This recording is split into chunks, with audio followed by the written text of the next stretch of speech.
Bonjour, aujourd'hui c'est le 12 octobre et notre méditation est basée sur Romains chapitre 14, 22, 23.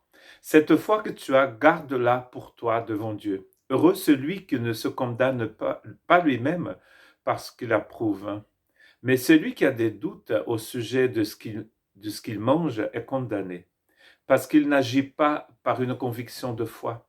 Tout ce qui ne provient pas d'une conviction de foi est péché. C'est la fin du chapitre 14 où Paul a parlé sur les questions liées à la nourriture et aussi aux boissons.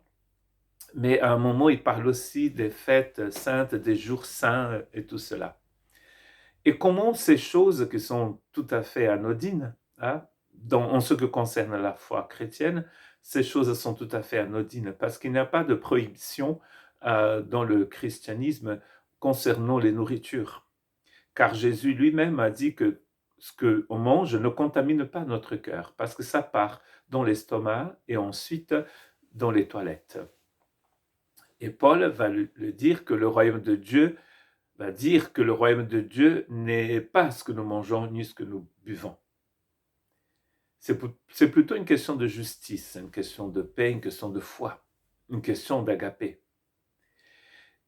Et là, quand on se sent fort parce qu'on pense qu'on peut tout manger, cela, bien sûr, ne va pas contaminer notre cœur, et nous avons donc des convictions comme ça, nous pouvons garder ces convictions pour nous-mêmes, comme il dit ici. On peut faire des choses chez nous qu'on ne devrait pas faire en public pour une question tout simplement d'amour pour l'autre. Nous avons tous été touchés par la grâce de Dieu. Et c'est par cette grâce que nous sommes là, que nous sommes debout. Si nous marchons encore, c'est parce que Dieu est un Dieu de grâce. Car la même grâce que nous sauve, c'est celle qui nous accompagne et que nous accompagnera tous les jours de notre vie. Mais ici, pour une question d'amour pour l'autre, parfois il y a des choses que nous faisons chez nous et que nous ne faisons pas en public, comme par exemple manger certaines viandes si cela scandalise certains frères. Mais le frère qui se sent faible et qui pense qu'il ne devait pas manger certaines viandes, à un moment, il va falloir qu'il comprenne une chose très importante. C'est que le plus important ici, c'est la foi. Et tout ce qui ne provient pas de la foi est péché.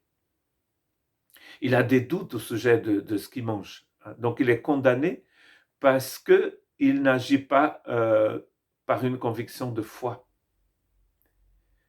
Beaucoup de restrictions dans la foi chrétienne ne viennent pas du Christ, ne viennent pas de l'Évangile, mais viennent des convictions personnelles.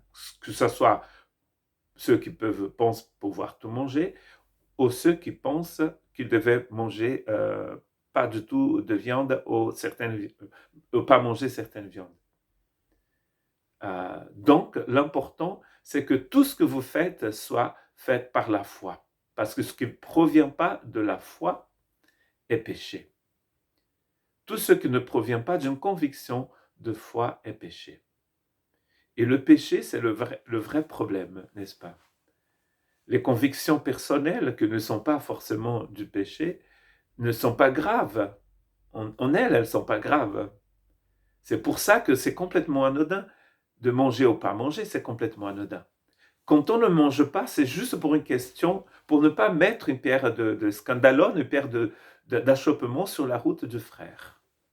Mais cela ne va rien changer à notre vie elle-même. Mais le péché, si. Le péché n'est jamais bon.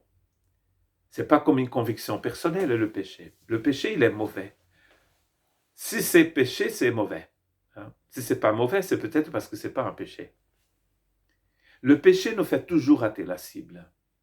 Le péché nous fait toujours passer à côté de la grâce de Dieu, de l'amour de Dieu, de la justice de Dieu. Cette façon correcte que Dieu a d'être, de s'exprimer, de marcher, de vivre, et qu'il veut pour nous. C'est cela que nous devions, que nous soyons forts ou que nous soyons faibles, parce que nous ne sommes pas en compétition, n'est-ce pas, dans le corps du Christ. Il n'y a pas de compétition. Nous voulons tous y arriver. Et l'idéal, c'est que nous puissions y arriver ensemble. C'est pour ça que nous allons mettre de côté nos convictions pour pouvoir pour penser d'abord au bien du corps. Il me semble que c'est la raison pour laquelle Paul a écrit cette partie de Romains que nous appelons chapitre 14 et qui n'est pas fini parce que ça continue dans le chapitre 15 aussi. Nous avons partagé ces textes en chapitres comme ça et c'est un peu dommage. Donc faisons attention que nous puissions vivre, fonctionner en fonction de la foi que Dieu nous a donnée. Et pas seulement en fonction de nos convictions, que nous soyons forts ou que nous soyons faibles. Car nous avons besoin de quelque chose de solide. Nos traditions, elles peuvent changer. On dit souvent que ça change. Moi, je ne me comporte plus comme un Brésilien que j'étais il y a 30 ans quand je suis parti du Brésil. Mes convictions, certaines de mes convictions que je pensais être spirituelles, elles étaient tout simplement familiales, elles faisaient partie de ma tradition chrétienne évangélique brésilienne.